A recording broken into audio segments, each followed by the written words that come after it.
जीवनियाँ पढ़ा करते थे, लेकिन आज ऐसा समय आ रहा है कि हम भी अपनी जीवनी लोगों के सामने बता पा रहे हैं। ये सिस्टम की देन है, सक्सेस सपोर्ट सिस्टम, सेप्सो और हमारे गुरुओं की देन है। तो सभी लोगों के लिए मैं चाहूँगा पहले एक जोरदार ताली। Thank you. उसके अलावा दोस्तों ज़रूर बताना चाहूँगा कि शुरुआत करते हैं। मेरा नाम पंकज कुमार है। मेरी आवाज़ ठीक से आ रही है ना सर? मेरा नाम दोस्तों पंकज कुमार है और बात करूँ तो मेरी जो जन्म हुई है, बर्थ हुई है, वो झारखंड के धनबाद जिले में, जहाँ पे मेरे फादर कोल माइन में सर्विस किया करते थे, Indian iron and steel company में, वहाँ पर मेरा जन्म हुआ। और वहाँ जन्म होने के बाद वहीं पर बेसिक एजुकेशन शुरू हुई। पहली से लेके 10वीं तक की एजुकेशन मेरी झारखंड में हुई। फिर फादर का जैसे ही रिटायरमेंट का टाइम आया, तो दोस्तों ऐसे शुरुआत से ही हम लोग स्ट्रगल दौर में चलते थे। बात करें कि शुरुआत में हमारे फादर कोल माइन में ड्यूटी करते, तो आप जानते हैं कि कोल माइन में ड्यूटी करने वाले और कोई हमारे फादर जो है ऑफिसर रैंक के नहीं थे, group D, group C level के थे। तो उनको माइन के अंदर 1400 फीट अंदर जाना पड़ता था, एक डोली चलती थी उसके थ्रू और अंदर जाकर माइंस का काम करना होता था। तो खतरा बहुत ज़्यादा रहता था और हमेशा मतलब कि माँ बताया करती थी मुझे कि जो जब भी पिताजी घर पे आते थे तो पूरे मतलब कि मतलब बताते हैं ना कि पूरा ब्लैक डायमंड बन के आते थे, मतलब पूरा काला-पीला हुआ रहते थे और उनका अलग-अलग तरह के साबुन और केरोसिन ऑयल क्या-क्या से साफ-सफाई करना होता था। हम लोग भी पिताजी की पीठ वगैरह रगड़ा करते थे, साफ करते थे, तब जाके पूरा शरीर साफ होता था। मतलब इतनी ऑयल और कई तरह की चीज़ें मटेरियल लग जाती थी। तो वो दिन भी हमने देखा और हमने स्ट्रगल किया। मैं जब वहाँ पर हम बचपन में जब हम लोग पूरा सर्वाइव करते थे, तो कई बार ऐसी-ऐसी दिक्कतें आती थी कि जैसे कि फादर से जैसे कहीं कुछ खाना हो, कुछ घूमना हो, कहीं कुछ, तो बहुत ही कम मतलब कि खर्चे मिला करते थे, ना के बराबर। पिताजी तो पहले डाँट दिया करते थे, फिर थोड़ा बहुत मतलब कि घर परिवार में मतलब कि हमारी 2 भाई हैं और 4 बहनें थे, तो कम से कम ज़्यादा से ज़्यादा मतलब कि उन सभी में से पिताजी डाँटने वाले तो थे ही, लेकिन उन सभी में से थोड़ा बहुत प्यार जो है मुझे मिल जाता था। तो थोड़ा बहुत उससे हो जाता था, तो ऐसे करके अपना लाइफ़ सर्वाइव होता था। तो वहीं के मैंने एकेडमी स्कूल में जो झारखंड के ही जहाँ पे मतलब कोलवरी थी, वहीं पे पास में एक एकेडमी स्कूल थी। उस एकेडमी स्कूल में मेरी पढ़ाई, वहाँ पे एडमिशन कराया गया, वहीं पे मेरी पढ़ाई हुई और वो भी वहाँ का खर्चा मेंटेन करने के लिए सक्षम पिताजी इसीलिए हो पाए क्योंकि वो जो इंडियन आयरन स्टील कंपनी में जो काम करने वाले वर्कर थे, उनके बच्चों के लिए वहाँ पर कुछ रिबेट था, क्योंकि उसी के थ्रू वो स्कूल चलता था। तो इस तरीके से मेरी पढ़ाई 10वीं तक की सीबीएसई बोर्ड से झारखंड से हुई और वहाँ जो पढ़ाई करने के बाद जब पिताजी 2006 में रिटायर्ड होने ल हो हुए, तो आगे की मेरी भविष्य की प्लानिंग होने लगी कि अब क्या करेगा ये, आप आगे कहाँ ले जाएँ? अपने गाँव में जो मेरी बिहार में मेरा होम टाउन जमुई जिला बिहार में है, तो पिताजी बोले रिटायर होने के बाद तो सब कुछ हम वहाँ पे शिफ्ट करने करेंगे और यहाँ से हम अपना क्वार्टर छोड़कर मतलब कि जो क्वार्टर था सरकारी क्वार्टर छोड़कर आना है, तो इस तरीके से प्लानिंग हुई। लेकिन भैया मेरे पहले ही से दिल्ली निकले हुए थे, 2004 से वो बाहर थे। तो फिर भैया जब आए यहाँ पर तो उन्होंने गाँव पे मुझसे मिले और बातचीत हुई पिताजी से भी उनकी, तो उन्होंने बोला कि आप इसको जो है ना कि हम यहाँ नहीं रखेंगे, गाँव पे नहीं रखेंगे, मैं इसको अपने साथ दिल्ली ले जाऊँगा, आगे की पढ़ाई ये वहीं से करेगा। तो मुझे भी लगा क्योंकि दोस्तों हम छोटे जगह में रह के छोटी सोच ही थी, बहुत बड़ी सोच हुआ नहीं करती थी। दिल्ली सुनने के बाद ही मन में लगा कि पता नहीं उस शहर में मैं पढ़ाई कैसे कर पाऊँगा, बहुत सारे टैलेंटेड लोग हुआ करेंगे होते होंगे वहाँ पे, कैसे मैं फेस करूँगा सबको सारी चीज़ें। तो इस तरीके से भैया ने बोला कि वहाँ पे सारी एजुकेशन सिस्टम बढ़िया होती है। इस तरीके से मेरी वहाँ पर मेरे भैया अपने साथ ले गए। फिर वहाँ पर जैसे ही ले गए तो वहाँ पर बहुत सारी मतलब कि बचपन से मुझे चैलेंजेज़ फेस करना पड़ा क्योंकि 8वीं-9वीं में ही माताजी जो थीं वो क्या था उनको गाँव शिफ्ट कर दिया गया था क्योंकि गाँव में घर वो बनाने के लिए पिताजी ने बोला कि गाँव में भी एक को रहना होगा। तो माँ साथ में मतलब कि 8वीं क्लास से ही माँ मेरे साथ में नहीं रह रही थी। तो मतलब कि खाना-पीना बनाना भी पड़ता था। पिताजी क्योंकि हार्ड वर्कर ड्यूटी करते थे, तो उस समय वो भी करना पड़ता था, है ना? इलेक्ट्रिकल हीटर हुआ करती थी वहाँ पर कॉलम जो क्वार्टर हुआ करते थे, उसमें इलेक्ट्रिकल हीटर पे हम लोग खाना-वाना बनाते थे। कभी-कभी करंट भी लग जाती थी। तो इस तरीके से दोस्तों लाइफ चला और जैसे ही मेरे भैया ने, पवन कुमार जी ने जो मेरे अपलाइन भी हैं, उन्होंने जैसे ही मुझे दिल्ली लेके गए, तो वहाँ पर दिल्ली में तुगलकाबाद एक जगह है, तुगलकाबाद में हम गए। स्टेशन से उतर के वहाँ पर से फिर मुझे एडमिशन के लिए फिर मेरे पिताजी भी कुछ दिनों में आए और एडमिशन के लिए मेरे भैया और मेरे पिताजी घूमना शुरू किए दिल्ली में। क्योंकि दोस्तों हम बाहर के पढ़े हुए थे और दिल्ली की में एडमिशन लेना है तो आप जानते हैं कितना टफ सिचुएशन होता है, आपको जल्दी एडमिशन मिलता नहीं है एज़ अ आउटसाइडर। और अगर आपका अच्छा परसेंटेज ना हो तो, क्योंकि मैं सेकंड डिवीज़न से पास था और मेरी इंग्लिश वीक थी, मैथ में मेरा ज़्यादा पासिंग मार्क्स बताया था। तो इस तरीके से मेरी एडमिशन नहीं हो पा रही थी। इस तरीके से फादर और भैया काफ़ी इधर-उधर भाग-दौड़ कर रहे थे। तो मैं देखा उन लोगों को, तो मुझे एक चीज़ मन में आया जब तब कि कुछ भी हो, एक बार बस मुझे एडमिशन मिल जाए, मैं प्रूव करके दिखाऊँगा कि जो फादर और जो भैया मेहनत कर रहे हैं उनको मतलब ज़ाया नहीं जाने दूँगा। तो इस तरीके से हम भी खुद घूमे, कभी केंद्रीय विद्यालय में घूमे, कभी इस तरीके से, इस तरह करते-करते मेरी बसंत कुंज के एक कोएड स्कूल में, गवर्नमेंट कोएड स्कूल में एडमिशन हो गई। वहाँ पर प्रिंसिपल ने पहले ही मुझसे फादर से और मेरे भैया से गार्जियन एज़ अ गार्जियन लिखवाया कि बोला कि अगर आपका फर्स्ट मतलब कि 11वीं में अगर अच्छे नंबर नहीं आए, तो हम इसको रखेंगे नहीं। क्योंकि क्या है, एज़ अ आउटसाइडर हम ले रहे हैं।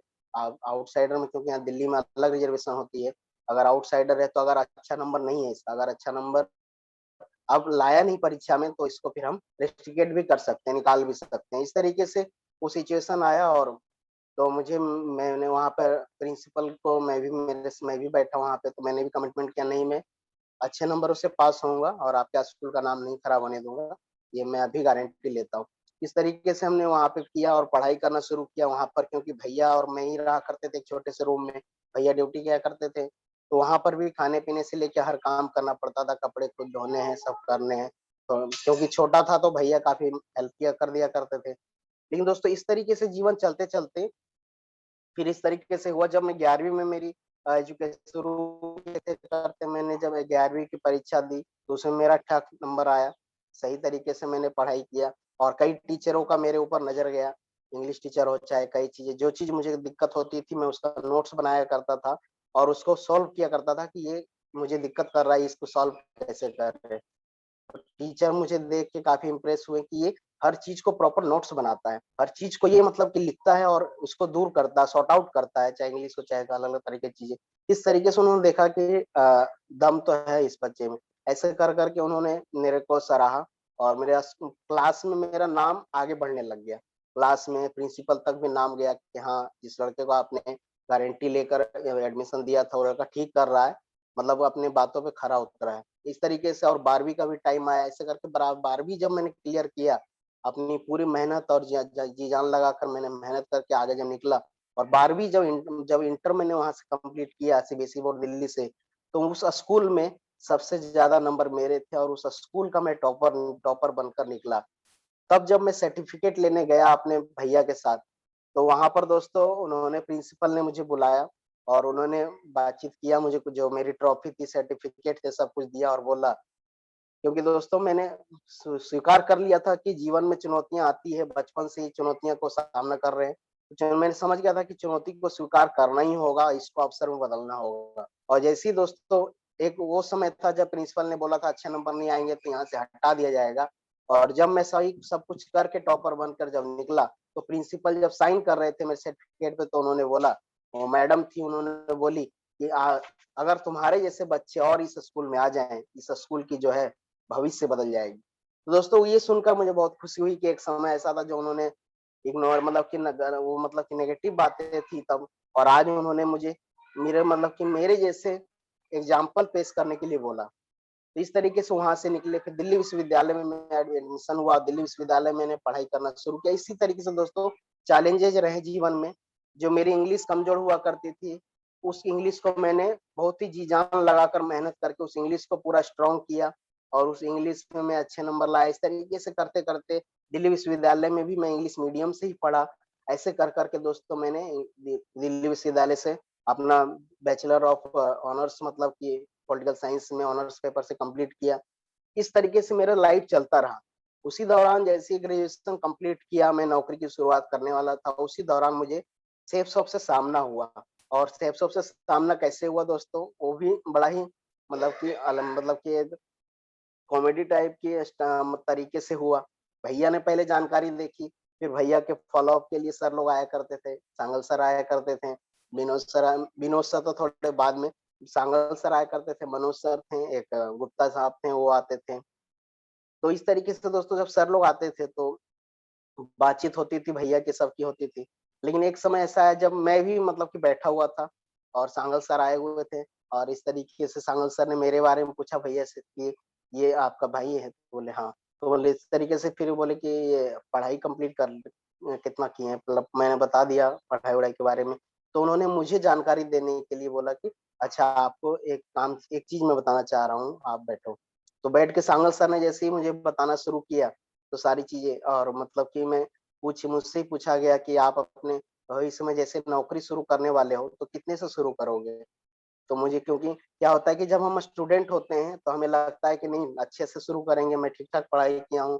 दिल्ली के अच्छे विश्वविद्यालय से दिल्ली विश्वविद्यालय से मैंने ग्रेजुएशन कंप्लीट किया है और आगे की पढ़ाई कर रहा हूँ। तो कहीं न कहीं मैं अच्छी करूँगा, 20-25 हज़ार से शुरू करूँगा। लेकिन सर ने मेरे को कॉपी पे दिखा दिया मेरी हकीकत कि आप अगर शुरू करोगे तो 10,000 मिल जाएगी, वही बड़ी बात होगी। क्योंकि यहाँ पर एक्सपीरियंस से सब कुछ चलता है, ना कि आपकी पढ़ाई एजुकेशन से। एक्सपीरियंस नहीं तो आपको वो सारी चीज़ें शुरुआत आपकी 25,000 से नहीं हो पाएगी।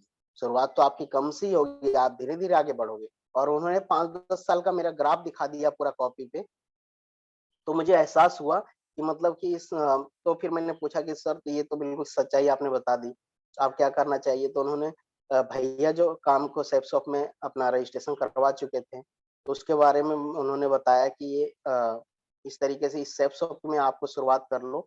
भैया के साथ मिल के दोनों भाई मिल के मेहनत करोगे, तो आपको जल्दी अचीवमेंट मिलेगी। आपकी जो भी ज़रूरतें हैं, जो भी सपने हो जल्दी पूरे होंगे और आप जो चाह रहे थे कि 20-25 हज़ार से शुरुआत करें, अगर आप इस काम को करते हो तो आप दोनों तरीके से बैलेंस करके अपने परिवार, अपने भाई और अपने पिताजी के लिए अच्छे से आप सारी चीज़ें पूरी कर पाओगे। तो इस तरीके से मुझे एक अच्छा-सा मैसेज मिला वहाँ से और वो सांगल से सर ही थे, जिन्होंने मेरे बहुत सारे डाउट्स मैंने बहुत सारे सवाल-जवाब किए थे, क्योंकि स्टूडेंट था और स्टूडेंट के मन में ज़्यादा कीड़ा होता है।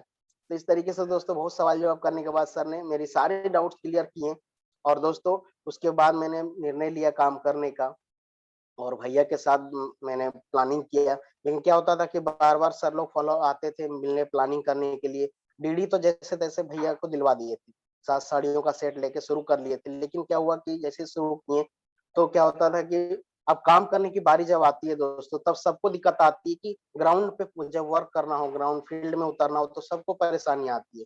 तो हमें भी परेशानियाँ भैया को भी आई, भैया कभी फ़ोन नहीं उठाते थे सर लोगों का, कभी सर लोग आते थे तो रूम लॉक करके इधर-उधर चले जाते थे, चाहे छत पे बैठ गए जाके, इस तरीके का भी मतलब कि मतलब कि हुआ। ये सारी चीज़ें होने के बावजूद भी मैंने जब बार-बार कॉल आता था, तो मैं बोला करता था भैया को कि क्योंकि मेरा क्लियर हो चुका था कि इस काम में दम तो है। तो फिर मैं भैया को बोला करता था कि आप फ़ोन उठाइए, बातचीत कीजिए, मिलिए भी, सब कुछ कीजिए, आपको जो लग रहा है सामने बात रखिए, समाधान भी मिलेगा। आपको जो भी लग रहा है दिक्कत वो होगी जब आप बैठेंगे, मिलेंगे तभी तो, आप मिलेंगे ही नहीं तो कैसे होगा?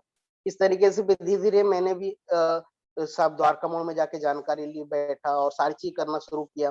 ट्रेनिंग लेने जाना मैं शुरू किया लगातार महिपालपुर से द्वारका मोड़ जाया करते थे, करीबन 24-25 किलोमीटर का फासला था, जो कि कैब और बस से सफ़र होता था। इस तरीके से लगातार करते-करते दोस्तों, ये सारी चीज़ें करने के बाद लगातार धीरे-धीरे काम करना शुरू किए और हम लोगों ने जब शुरुआत की, तो क्या हुआ कि हमने अपने रूम से शुरुआत की, क्योंकि बोला जाता है कि शुरुआत जो है वो छोटे से ही होगी। तो अपने छोटे से रूम में ही हम संडे टू संडे की प्लानिंग करने लगे और क्या होता था कि सर लोग आ गए और सर लोग आ जाते थे तो हम रूम में ही अपना जो हमारे दोस्त जानने वाले लोग होते थे, भैया के जानने वाले उनको बुलाते थे और रूम में ही प्लान-व्लान होता था। ऐसे करके धीरे-धीरे रिजल्ट भी आने लगे। उसके बाद कुंदन सर हैं वो भी हमारे मतलब कि इस सिस्टम में आने से पहले ही एक फ्रेंड थे क्योंकि हम जिस कंपाउंड में हम लोग रहा करते थे किराए पे, उसी कंपाउंड में वो भी थे। इस तरीके से हम ऊपर रहते थे, वो नीचे वाले रूम में रहते थे। ऐसे करके जब कुंदन जी भी एक दिन अचानक से हमारे यहाँ बैठे हुए थे, कुछ काम के लिए आए ऐसे ही घर जैसे कि पड़ोसी थे तो उठना-बैठना होता था। तो उस दिन सांगल सर आए हुए थे, तो सांगल सर ने जैसे ही उनको भी इसी में मुझे जैसे टैकल किए तो वैसे ही सर ने उनसे बातचीत की शुरू की और इस तरीके से जानकारी दिखाई तो उनको भी ज़रूरत थी कहीं न कहीं एम्बिशियस था वो भी। तो उन्होंने डिसीज़न लेना लिया और बोला कि दिक्कत तो है, फाइनेंशियली दिक्कत काफ़ी थी उनको भी लेकिन उन्होंने कहा कि मैं रजिस्ट्रेशन करता हूँ और आगे की शुरुआत करते हैं। उन्होंने भी 2 दिन के अंदर पैसे की दिक्कत थी लेकिन 2 दिन के अंदर उन्होंने अरेंज करके और इस काम की शुरू की। जैसे ही दोनों लोगों ने हम लोगों ने शुरू कर ली, तो फिर क्या हुआ कि हम उनके रूम में भी प्लान चला करता था, हमारे रूम में भी प्लान चला ऐसे करके 2 रूम में लगातार ऐसी एक्टिविटी चालू हुई।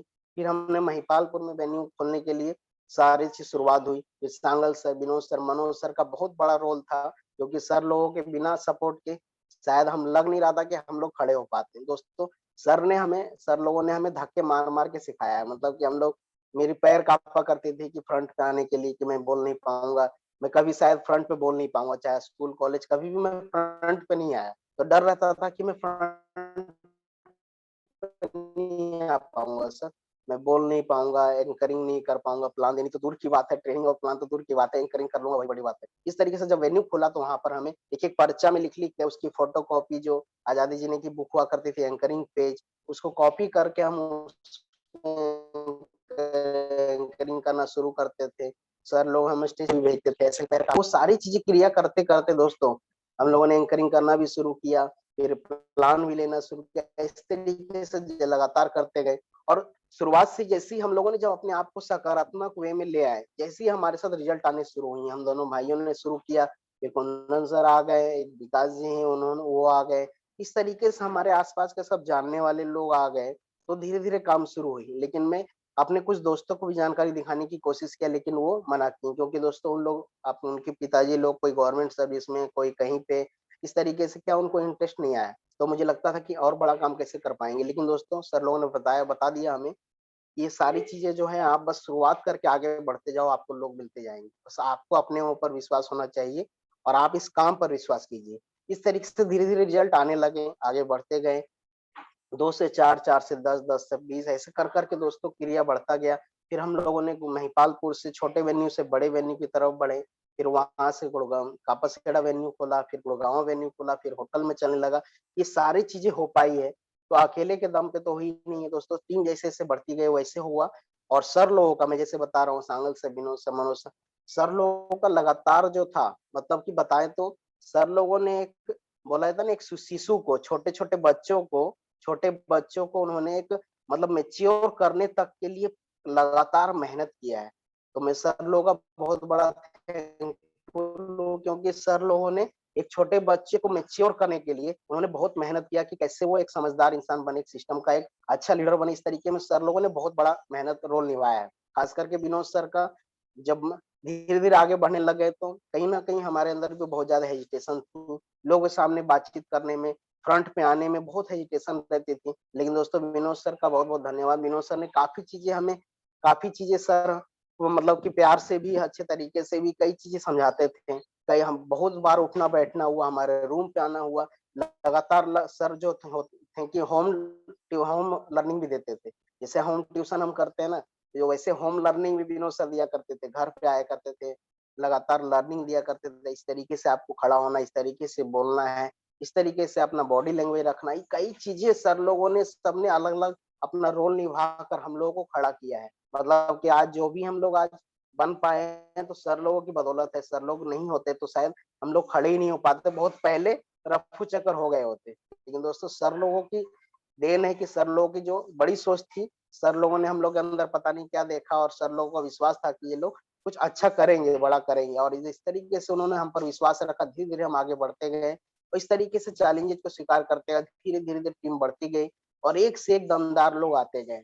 चाहे वो जितेंद्र सर हों, चाहे वो मनीष चौहान जी हों, चाहे वो सुब्रोज लिमिटेड से कई सारे लोग जो हैं, वो बिशन जी हैं, भूपेंद्र जी हैं, अविनाश जी हैं।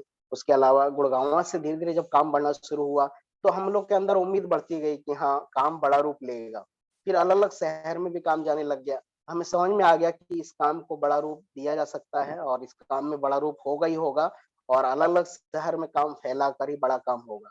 और दोस्तों, ये सारी चीज़ें करने के बाद ही हम लोग धीरे-धीरे आगे बढ़ पाए हैं। तो मैं यही बताना चाहूँगा दोस्तों, कि हर काम की शुरुआत छोटे से ही होती है, और हम आगे बढ़ना है तो हमें लैडर में चढ़ना ही होगा, सीढ़ियों पे चढ़ना होगा, और सीढ़ियों पर एक-एक कदम ही चढ़ना होता है। बिना एक-एक कदम चढ़े हुए हम डायरेक्ट छत पर नहीं पहुँच सकते, मंजिल शिखर पर नहीं पहुँच सकते। उसके लिए हमें एक-एक स्टेप से ही गुज़रना होगा, और एक-एक स्टेप गुज़रने के बाद ही सफलता के मुकाम को हासिल करते हैं। तो धीरे-धीरे हमने किया, फिर हमारे ड्रीम बनाने के लिए बोला गया, ड्रीम भी बनाए, और ड्रीम बनाने के बाद सारी चीज़ें किए, और जैसे कि हम ड्रीम बनाना शुरू किए, तो सर लोगों ने बताया कि ड्रीम बनाने हैं सारी चीज़ें। तो भैया की मदद से हमने एक सुपर स्प्लेंडर बाइक मिल गई थी, उससे हम लोग सिस्टम में भाग-दौड़ किया करते थे। छोटा-सा एक लैपटॉप भी लिए थे एसर का, उससे काम किया करते थे, ऐसे करते-करते। फिर हमने ड्रीम बनाया मैंने खुद का अपना कि मैं रॉयल एनफील्ड की बाइक लूँगा। तो सर लोगों से पहले डिस्कस हुई, फिर पहले लगा कि पता नहीं हासिल हो पाएगा कि नहीं, या तो कुछ और ड्रीम बना लिया जाए ऐसे करके। लेकिन मैं क्योंकि सिस्टम पे पूरा विश्वास हो चुका था और खुद पर भी विश्वास हो चुका था कि कर तो लेंगे ही, कर लेंगे।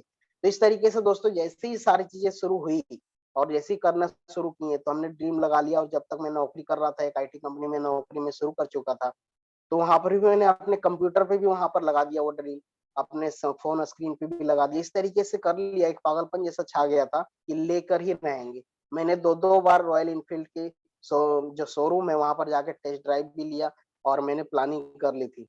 कई बार लगता था कि ये बहुत ज़्यादा भारी है, कहीं मैं गलती तो नहीं कर रहा हूँ। ऐसे मन में उतार-चढ़ाव आते हैं, हम कोई भी सपने बड़े बनाते हैं तो उतार-चढ़ाव मन में आते हैं कि ये हो पाएगा कि नहीं हो पाएगा, मैं मतलब सँभाल पाऊँगा कि नहीं, इस तरीके से आता है। लेकिन धीरे-धीरे मैंने विचार बनाया, प्लानिंग की फाइनेंशियली कि कैसे-कैसे कर पाएँगे। ये सारी चीज़ें करते-करते जब अटूट विश्वास था सपनों के ऊपर, तो करते-करते वो भी हो गया, सारी चीज़ें अरेंज हो गई और वो मैंने रॉयल एनफील्ड की थंडरबर्ड बाइक हासिल भी कर ली। और उसके अलावा धीरे-धीरे ऐसे करते-करते दोस्तों आगे भी बढ़ता गया। आज सपने बहुत बड़े हो चुके हैं और आज जैसे ही महागुरु जी के टच में आए, योगेश सर के टच में आए, तो हमारा जीवन मतलब कि एकदम बदल सा गया। गुड़गाँव में जैसे ही सर ने हमें बिल्कुल सपोर्ट करना शुरू किए, मंथली लगातार सर का विज़िट हुआ करता था। सर ने बोला कि अगले महीने से होटल में प्लान चलेगा, तो होटल में प्लान चला गया। मतलब कि सर ने हमारे अंदर इतना विश्वास डाला कि सर जो बोलते थे बस उसको अमल करने की ज़रूरत होती थी और वो काम हो जाता था। इस अलग-अलग तरीके से सारा काम हो जाता था और हम लोग कभी भी सोचे नहीं थे कि होटल में भी प्लान चला पाएँगे हम कभी, और वो होटल में भी लगातार कंटिन्यू नॉन स्टॉप सालों-साल होटल में प्लान चला। और दोस्तों ये सारी चीज़ आज होटल में प्लान सुनकर मीटिंग करना हो सुनकर कभी भी घबराहट नहीं होती, क्योंकि ये सारी चीज़ें हो पाई। तो महागुरु जी योगेश सर का बहुत बड़ा रोल है कि सर लोगों ने हम लोग के अंदर एक बहुत बड़ा मतलब कि विश्वास आत्मविश्वास पैदा किया, कॉन्फिडेंस पैदा किया कि ये सारी चीज़ें हो सकती है। और आज महागुरु जी के विश्वास से ये सारी चीज़ धीरे-धीरे आगे बढ़ रहे हैं और इसी विश्वास से धीरे-धीरे प्लानिंग है कि आप दिल्ली में अपना मतलब कि अपना भी एक मतलब रहने का एक इंतज़ाम जो है एक रैन बसेरा अपना पूरा करेंगे हम, अपना एक फ्लैट बुक करके तैयारी पूरी करेंगे, क्योंकि सर ने हमारे अंदर पूरा विश्वास डाल दिया है और उसकी प्लानिंग भी कर रहे हैं। तो ये सारी चीज़ें मेरी दोस्तों जीवनी है, जो कि 20 मिनट में बताया जाता है कि पूरा तो नहीं बता सकते, लेकिन निचोड़ पूरा जो है ये बता सकते हैं। क्योंकि शुरुआत से ही मैं चुनौतियों का सामना करता रहा हूँ और सिस्टम ने मुझे हर तरीके से मजबूत किया, मेरा सोच बड़ा किया, मेरे अंदर कॉन्फिडेंस लेवल बढ़ा, क्योंकि मैं बहुत ज़्यादा हेजिटेट किया करता होता था, बहुत ज़्यादा कॉन्फिडेंस लैक ऑफ कॉन्फिडेंस मेरे अंदर थी। वो सारी चीज़ें धीरे-धीरे सिस्टम ने मेरी दूर की और मैं सारा चीज़ें जो मेरा मतलब कि फ्रंट में आने का जो फ़ोबिया था मेरा, स्क्रीन पे आना, कहीं स्टेज पे आने का जो फ़ोबिया था, वो सारा चीज़ें दूर हुई और इस सिस्टम और संस्था की वजह से हुई, अपलाइन की वजह से हुई, महागुरु की वजह से हुई और ये सारी चीज़ें होने के बाद धीरे-धीरे इस मुकाम पे पहुँचे हैं। अभी बहुत बड़ी मुकाम हासिल नहीं हुई है, लेकिन दोस्तों इस धीरे-धीरे मुझे विश्वास है कि धीरे-धीरे सब लोग मिल के मेहनत करके आगे बढ़कर एक बड़ा नाम करेंगे, क्योंकि दिल्ली सिस्टम हम लोगों ने धीरे-धीरे पूरे डिसिप्लिन के लिए जाने गए, हम लोगों ने ड्रेस कोड के लिए जाने गए और धीरे-धीरे हम अपलाइन लोगों की सारी बातें मानने वाले जाने गए। इस तरीके से हम लोगों का वो सारी चीज़ों में जब नाम आया है, तो अचीवमेंट में भी दिल्ली सिस्टम और उसके अलावा जितने भी आउटसाइड जगह-जगह जो काम चल रहा है, सभी लोगों के साथ मिलकर अब इस जो टीम है, जिद्दी टाइगर टीम, इस जिद्दी टाइगर टीम में सारे लोग मुझे विश्वास है कि एक मजबूत लीडर बनकर उभर रहे हैं और धीरे-धीरे इस जिद्दी टाइगर टीम से लोग अपना नाम रोशन करेंगे, अपने परिवार का और सपने पूरे करके एक बड़ा इतिहास लिखकर तो दिखाना ही है। ये सारी दोस्तों यही मेरी जीवनी है, ये जीवन की दास्ताँ मेरी। मैं पंकज कुमार, मैं अपनी वाणी को यहीं समाप्त करता हूँ। उसके साथ-साथ एक चीज़ ज़रूर बताना चाहूँगा इस सिस्टम के द्वारा जब प्रोडक्ट्स आए, तो प्रोडक्ट्स को भी मैं यूज़ किया और प्रोडक्ट में थोड़ी बहुत नहीं, मैंने बहुत सारे मल्टीपल प्रोडक्ट यूज़ किए और उस मल्टीपल प्रोडक्ट्स को यूज़ करने से मुझे फ़ायदा भी हुआ, अलग-अलग तरीके के प्रोडक्ट्स यूज़ किए। बात करें नॉनी जूस की, तो नॉनी जूस मैंने खुद पिया, उससे मेरे को बहुत फ़ायदा हुआ। उसके अलावा मैंने 4-4 नॉनी से ज़्यादा अपने फादर को मैंने कंज़्यूम करवाया। नहीं, क्योंकि मेरे फादर जैसे-जैसे एज बढ़ती जाती है तो दिक्कत आती है, तो फादर की एज जैसे-जैसे बढ़ने लगे और पिछले साल जैसे लॉकडाउन का सिचुएशन से बाहर जैसे आने लगे, तो फ़ोन पे बात हुआ करती थी तो फादर परेशान रहते थे। मैं फादर खुद नहीं बताते थे लेकिन पता चल जाता था भैया से, भाभी से। कि वो काफ़ी मतलब कि उनको वीकनेस है, कई चीज़ें हैं, पाँव पैरों में भी दिक्कत हो रही है, बहुत सारी चीज़ें हो रही है। उनको पेन ऑयल मैंने भेजा, दर्द निवारक बाम भेजा और नोनी भेजा, इस तरीके से वो सारी चीज़ें यूज़ करने के बाद उनका जो है काफ़ी चीज़ें अब यहाँ पर मैं हूँ, तो मैं देख पा रहा हूँ कि सारी चीज़ें जो है उनकी धीरे-धीरे ठीक हो रही है और चल फिर में ठीक हैं वो। हेल्थ उनका ठीक है अभी और सारी चीज़ें ठीक होने की वजह से सारी चीज़ें अब मैंने अपने वाइफ़ को भी यूज़ कराया, आंवला तुलसी सिरप यूज़ की, बैलेंस न्यूट्रिशन यूज़ की उन्होंने, फेशियल किट यूज़ किया, है ना? और कई सारे प्रोडक्ट मल्टीपल ऊर्जस वगैरह हमने यूज़ किया और मैं खुद बात करूँ दोस्तों तो जो सेप्सोप का जो ऑयल है, हेयर ऑयल जो है, जो आपका हर्बल हेयर ऑयल है, ब्राह्मी ऑयल, वो यूज़ कर रहा हूँ और लगातार अभी भी मेरे बालों में वही तेल लगा के मैं बैठा हूँ नहा धो के दोस्तों। क्योंकि बात करें उस ऑयल को लगातार यूज़ करते हुए पूरा डब्बा मेरा अब खत्म होने वाला है। तो उस ऑयल को यूज़ करने की वजह से मेरे हेयर में जो है वो ब्लैकनेस बढ़ने लग गया है। मेरा क्योंकि मैं बताऊँ दोस्तों, इस उम्र में, इस 30 साल की उम्र में ही मेरी हेयर जो है व्हाइट होने लग गई थी, बहुत ज़्यादा होने लग गई थी।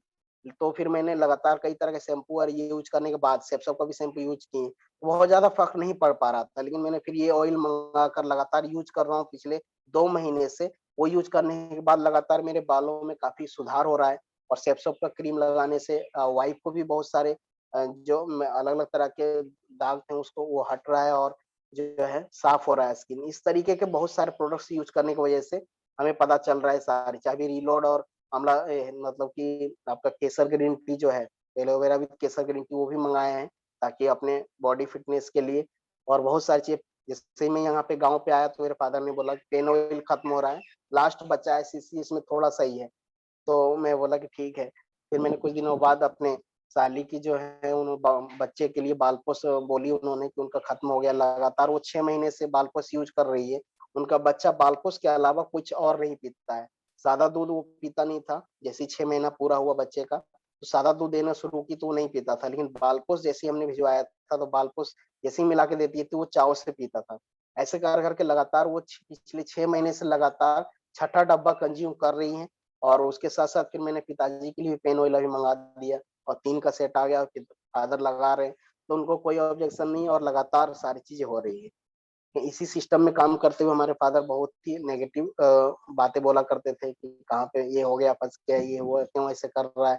गवर्नमेंट सर्विस तुम्हें लेना चाहिए था ये वो। लेकिन वो सारी चीज़ों को भूल कर अब फादर जो हैं काफ़ी पॉजिटिव वे में रहते हैं और सारी चीज़ें बहुत अच्छे तरीके से चल रही है। सारी चीज़ें सिस्टम और अपलाइन की देन और टेपसॉप के जो प्रोडक्ट्स के दम की वजह से हो पाए हैं। तो मेरी बातें यहीं तक होती है खत्म दोस्तों। थैंक यू सो मच जो आप लोगों ने मुझे धैर्यपूर्वक सुना। थैंक यू दोस्तों।